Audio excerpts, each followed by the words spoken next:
Hi everyone, my name's Tony Willay. Welcome to my little newsy show. This is called Click. I will eventually have an opening for Click, but right now I'm just going to kind of wing it because I don't have a lot of time in my life. So this is going to be like the poor man's way of doing Click. So I got some news articles I found I want to go over with you guys. Some fun stuff that I kind of found that I thought was kind of cool to the tech industry and anime. Um, so Fun news article that I found was apparently Nintendo will soon let you loan your digital games to your friends.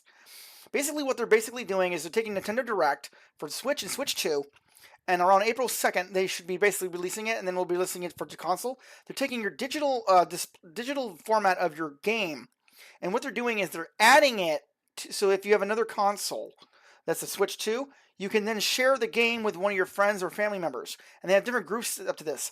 What's cool about this is that it basically things like sharing cartridges, but you're doing it with digital format. Now the thing is, you can only share the game for like 14 days. I have a feeling Nintendo at some point may actually make that longer. Just depends on depends on the success of the program. I'm definitely interested in seeing how this becomes about. Virtual game cards can make digital purchases more more work like physical media. Users with the second Switch can quickly transfer purchase games back and forth after one-time local verification, a handshake between devices. So basically, what the handshake is that when you first want to trade games or loan them out to yourselves, you got to have two Nintendo Switches in the same room, and they have to be compatible. And then when they do a digital handshake where they basically link to each other, then you can share your games with your family members or whoever you want. I'm thinking with the different accounts that are friends, which is pretty cool.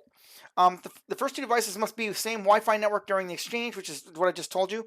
After that, the game is playable anywhere, so you can play the game anywhere you want, no matter where you're going to be on Earth. So if I meet Tommy and he's in Japan, but as long as we're in the same room for the first time, we link up with our switches. We can then play this. He can then play my game, like let's say No Man's Sky, and I want to play his Skyrim. We can just kind of switch games and play that way, which is pretty cool. So I think that's a really cool feature. It's coming out. I have a Nintendo Switch myself. I have a light one. I'm thinking about getting a Nintendo Switch too, but it will depend on how much money it costs and all that stuff. I'm more one of those people who like, okay, let me see what kind of games come out for it, go from there. I am definitely interested in Pokemon Legends because I'm a huge Pokemon fan. You may not know that, but I have Pokemon Sapphire and I have Pokemon Let's Go Pikachu, which I thought was a really fun game. Okay, the next article we're going to talk about ZeniMax. So apparently, ZeniMax workers union votes to authorize a strike against Microsoft over stalled contract negotiations. And the thing is, like, it's about damn time because they've been doing this stuff for about 2 years, and they still haven't struck a deal yet, which is I think is interesting. Um, the CWA filed an unfair labor practice charge against Microsoft over the outsource of QA work, and hundreds of union members staged a one-day walkout in November 2024 to protest the lack of progress in contract negotiations, which was good.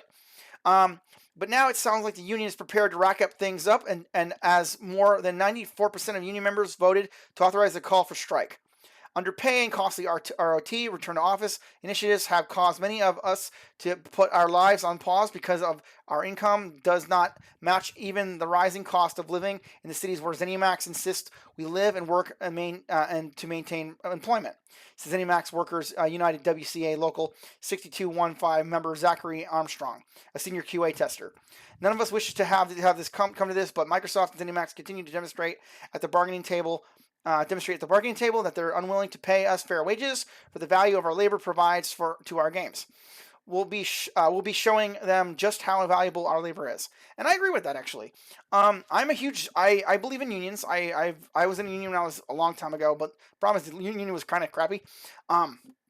But I still like unions. Unions are great. They help people with better work hours. They help people with better living. They help people with better wages. They help people with better benefits. They really do benefit the workplace. So, seeing a game company that has a union and seeing that flourish and helping them doing the strike, I wish them all the best of luck, and I hope this actually comes through. I'm a huge fan of ZeniMax. You guys know me. I love Bethesda. I've been loving Bethesda since a long time ago. The only game I haven't played yet is Starfield, but I don't know. I wasn't really interested in the game from the start, so it's one of those games I'm just kind of put on the side. I'm more interested in Fallout or Skyrim and medieval fantasy games. So that's what I'm more interested in. Now, while ZeniMax workers unite, clearly don't think the contract negotiations are making sufficient headway. Microsoft perhaps unsurprisingly feels differently, saying the statement provided a PC gamer that substantial progress has been made. Yeah, we'll see. If there's substantial progress being made, apparently they decided to just strike. We'll see how that goes. Just the thing is, the strike has to go for a long time to really affect their pockets, and hopefully nobody gets laid off during the process. A lot of companies have been break union laws, on break labor laws, and then causing unions to bust up. So a lot of things can happen when you're trying to unionize. It's hard, but good for the people who are trying. And finally, we have presented a package proposal that we believe is fair. If accepted, it will also result in immediate compensation increases, even more robust benefits, and is in alignment with the company's hybrid model of 3 days in office. We look forward to continuing this progress during negotiations. The vote to authorize the strike does not mean that the strike is inevitable or imminent, only that the union leadership has the green light to call for one.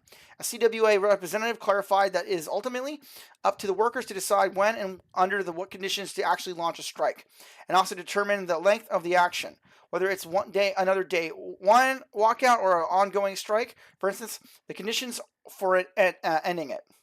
Should it happen, ZeniMax strike would mark the second active strike in the games industry. SAG-AFTRA voice actors have been on strike for 8 months, calling for protections for their members against the growing use of AI in the video games, which I can understand that could be a concern. I did a little bit of film work for a couple years, and I can definitely understand that mind mentality, wanting to protect yourself and everything else. So this is a good article. I wish everyone the best of luck, and I hope to see what happens through the negotiations. I might actually keep an eye on this a little bit more. Now this is a fun one. Dragon Ball Z editor reveals Akira Toriyama sometimes only slept 6 hours a week. Damn! If this is true, how did he function? Was it on coffee, or was it Monster, or it had to be something. Probably green tea. Akira Toriyama would sleep 6 hours a week to meet deadlines during his work on Dragon Ball for a weekly show, Shoop and Jump. In recent interviews, his former editors revealed this startling detail about the late manga author. I'm going to butcher the name, I'm sorry. Kazuyoko Toriyama, Yu Noko, and Fukioto Kataka. I'm so sorry I butchered your names. Were interviewed about their work history with Toriyama on the recent episode of Kosyo Kosyo, a Japanese podcast series co-hosted by Toriyama and Dragon Quest creator Yuji Horii. Previous discussions have revealed extraordinary details with the creators of Dragon Ball manga and anime TV series, such as the origin story behind Cooler, Frieza's older brother, and how one of the most beloved anime original episodes came to be. The latest behind-the-scenes stage story digs the personal life of Toriyama during his entire life, artist Shoop and Jump, and agree between him and his editor forced the late author to sacrifice sleep schedule to avoid peculiar fate.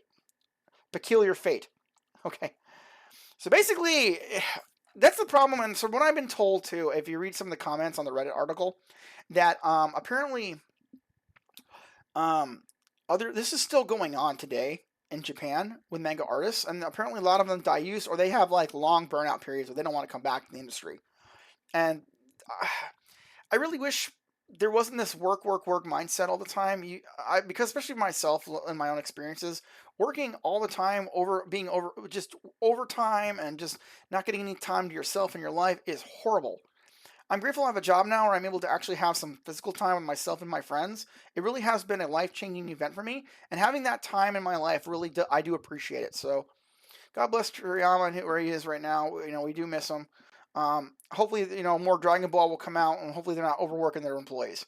So, anyway, guys, that's it for the show. I appreciate you reaching out. I hope that you guys enjoyed my newsy video. I'm going to try to make this more professional going forward.